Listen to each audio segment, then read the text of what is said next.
ایرانی پارلیمنٹ کے اسپیکر نے کہا ہے کہ میں میناب کے مظلوم بچوں اور وطن عزیز کو ایران کے تمام شہداء ہر وقت اپنے عمل اور کردار پر نازل سمجھتے ہیں اور وہ ہمیں دیکھ رہے ہیں اور ان کی امید ہم سے وابستہ ہے۔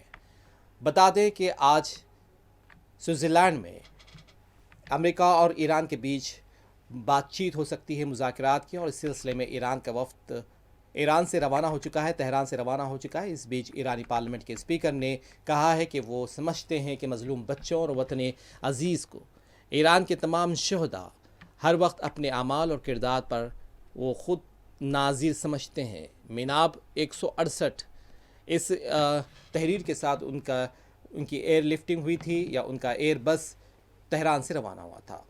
ان کا کہنا تھا کہ وہ ہمیں دیکھ رہے ہیں اور ان کی امیدیں ہم سے وابستہ ہیں۔ ایرانی پارلیمنٹ کے اسپیکر محمد باقر قالیباف نے سوئٹزرلینڈ میں امریکہ کے ساتھ تکنیکی مذاکرات سے قبل میناب اسکول کی ہولناک واردات کی متاثرین کو یاد کیا۔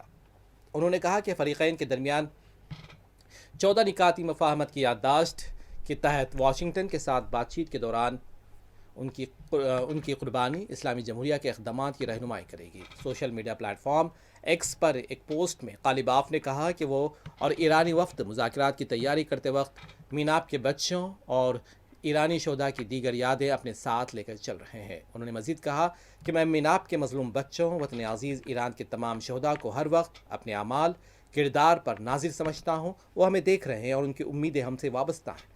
خدا سے دعا ہے کہ وہ مجھے مظلوم شہداء اور ایرانی قوم کے سامنے شرمندہ ہونے سے بچا لے، اور میں سرخ روئی کے ساتھ اپنے ساتھیوں سے جا ملوں جن کے دیدار کا میں بے چینی کے ساتھ منتظر ہوں۔